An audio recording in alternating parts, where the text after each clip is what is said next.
Good evening mga brother and sister. Ito po, magsishare po ako ng Word of God dito sa aking kasister na si, pangalan mo ba? Mariel. Si Mariel po, ito po. Lord, salamat. Salamat sa pagkakataon binigyan niyo po ako muli na makapag-aral na yung salita, na makapag-share ng salita, Panginoon. Kayo po ang maitaas at kayo po ang mangusap sa araw na ito. Bigyan niyo po ako ng karunungan na maipaliwanag ko ng tama ang iyong salita, Panginoon. Guide, Holy Spirit, na ang kaloob niyo po ang manguna at maitaas, Lord. Itago niyo po ako sa iyong banal na dugo. Sa pangalan ni Jesus, in Jesus Almighty God, Amen. Ang topic natin, sister, which is, ito, babasahin ko sa iyong Word of God na,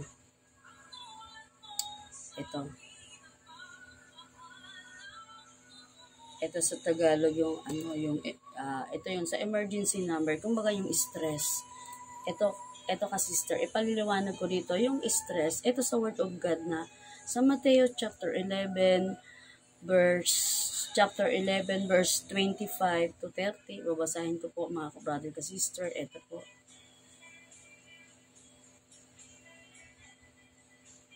Okay. 11, 25 to 30. Ito po, babasahin ko po.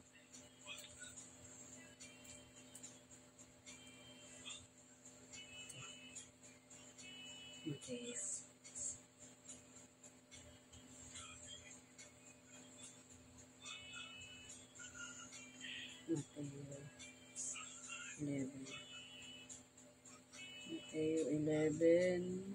Mateo chapter 11 verse 25 to 30 po. Babasahin ko po mga ka-brother ka sister. 11.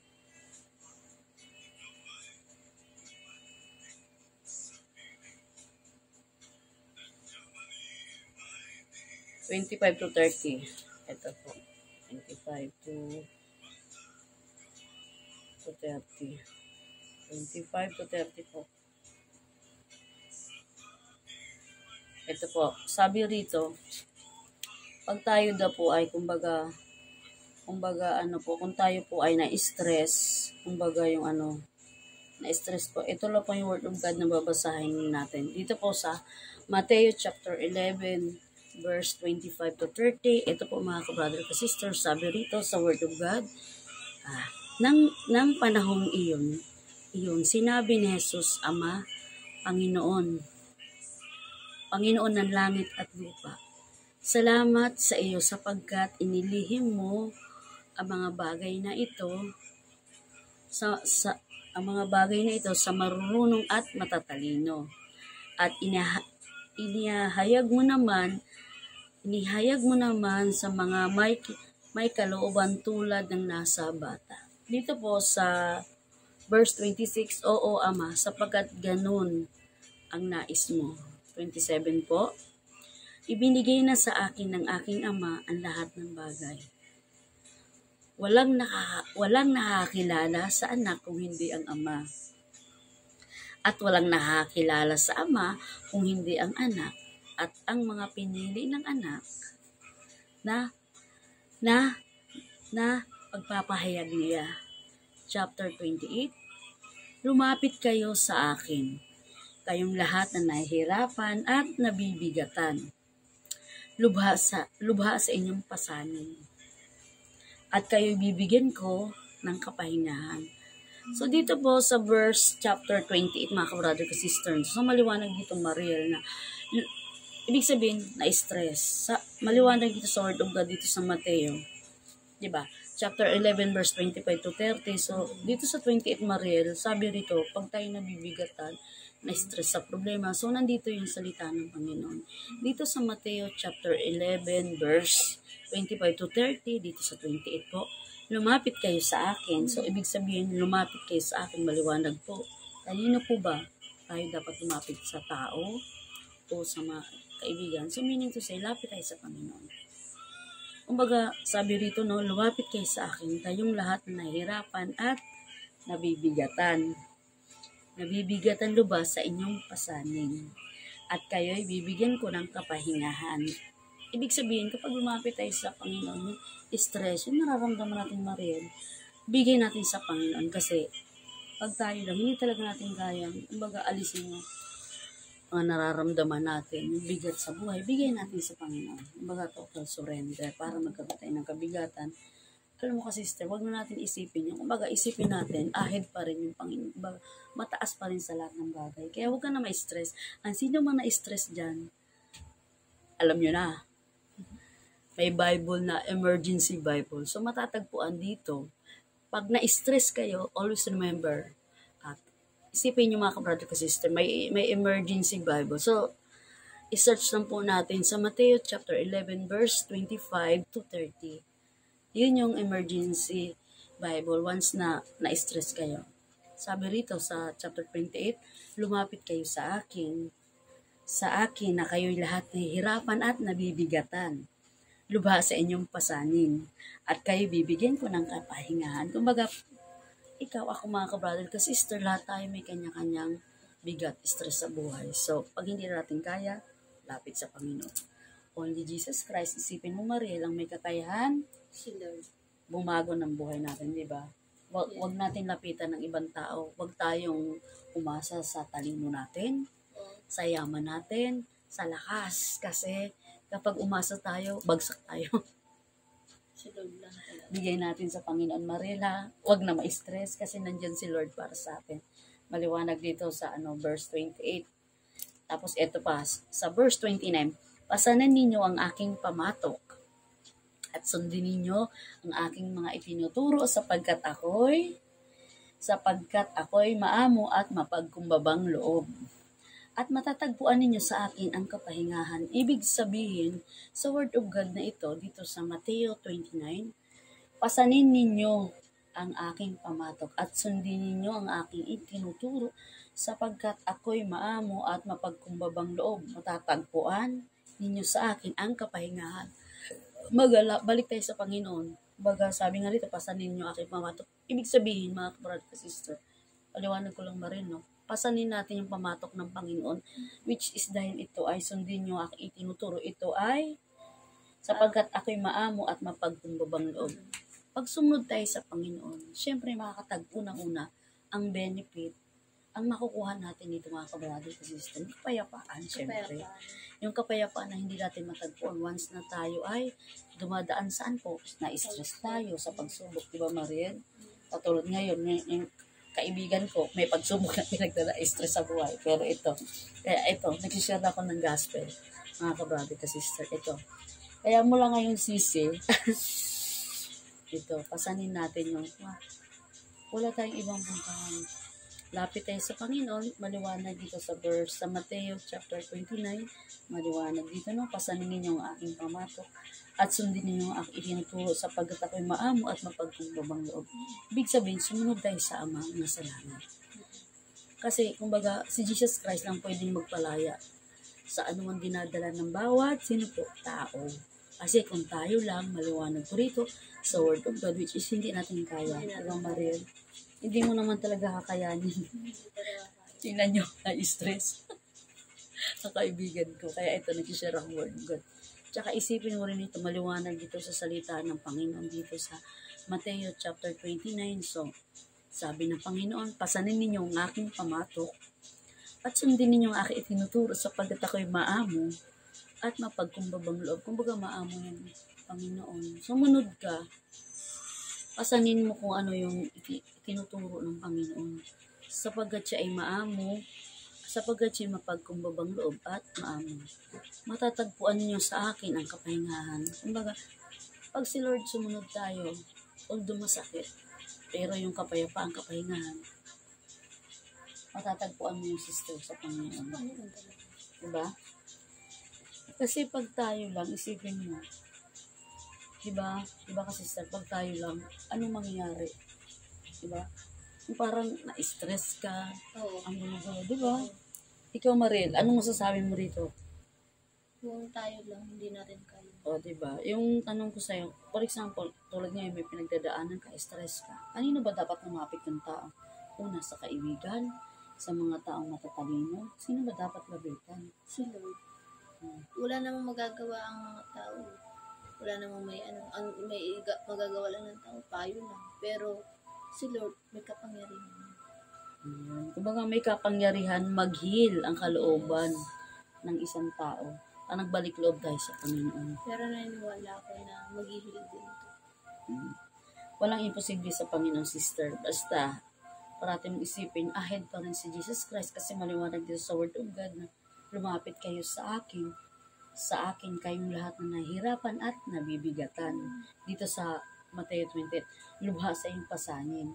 At kayo bibigyan ko ng kapahingahan. So, sa salita pa lang ng Panginoon, mga brother at sister, dito sa Mateo chapter 28, kumbaga, lumapit kayo sa akin, kayong lahat na nabibigatan, nahihirapan at nabibigat lubha sa iyong pasanin. At kayo bibigyan ko ng kapahingahan. Kumbaga, sa Panginoon lang natin matatagpuan ang kapahingahan. Ganun po yun kasi hindi natin matatagpuan sa anumang mga bagay. Kundi kay Jesus Christ, balik po tayo. Tapos dito sa verse 30, sapagkat madaling dalhin ang aking pamatok at magaan pasanin ibibigay ko sa inyo. Kumbaga rito no sa last verse dito sa Mateo 30.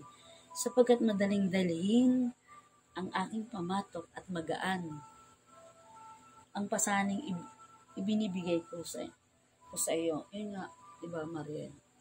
Sabi nga kung talagang nahihirapan ka na, kumbaga, sapagkat madali, yung ano ng Panginoon, lumapit, yung pamatok ng Panginoon, magaan dalhin, magaan, ang pasana at binibigay ko sa inyo, magaan dalhin. Kumbaga yung Panginoon yung gagawa ng paraan, yung Holy Spirit ng Panginoon, mararamdaman mo yun, pagagaanin mo yung kalooban mo. Naniniwala. Tsaka hindi lang naniniwala, syempre, by prayer, by faith, taasan mo yung pananampalataya, tsaka isa pa, hindi lang naman tayo yung may nararanasan ng problema, marami rin. Sa anumang bagay na pinagdadaanan mo ngayon, parati mong isipin na nandyan pa rin yung Panginoon sa lahat ng bagay. Kahit na dumarating yung time na sa Jesus Christ, baga ginawa natin tira-tira yung oras kasi sobrang busy natin, pero dapat nandun pa rin yung oras natin sa Panginoon through on prayer. Ayun na nga. Di ba, Maria? Ano masasabi mo, Maria, dito sa last na word of God dito sa verse 30, dito sa Mateo verse 30, sapagkat madaling dalhin ng aking pamatok, magaang pasanin ibinibigay ko sa inyo. Sinasabi dyan ni Ng Panginoon na parang sinasabi ni Lord na dalhin niyo yung pamatok ko na para yung kumbaga pag dinala mo, parang na siya, parang gagaan na, parang gano'n. Kasi pag hawak mo, parang hawak mo, hawakan mo siya, na parang kapag sinunod mo naman yung sinabi dyan sa parang magiging magaan siya. Oo. Pero kapag sinunod mo si Lord, kaya dapat kailangan natin sundin yung mga sinabi ng utos na nakasunod sa Bible, kailangan natin sundin. Tama yun, sister. Yun nga lang po. Tsaka magdadagdag pa ako, no?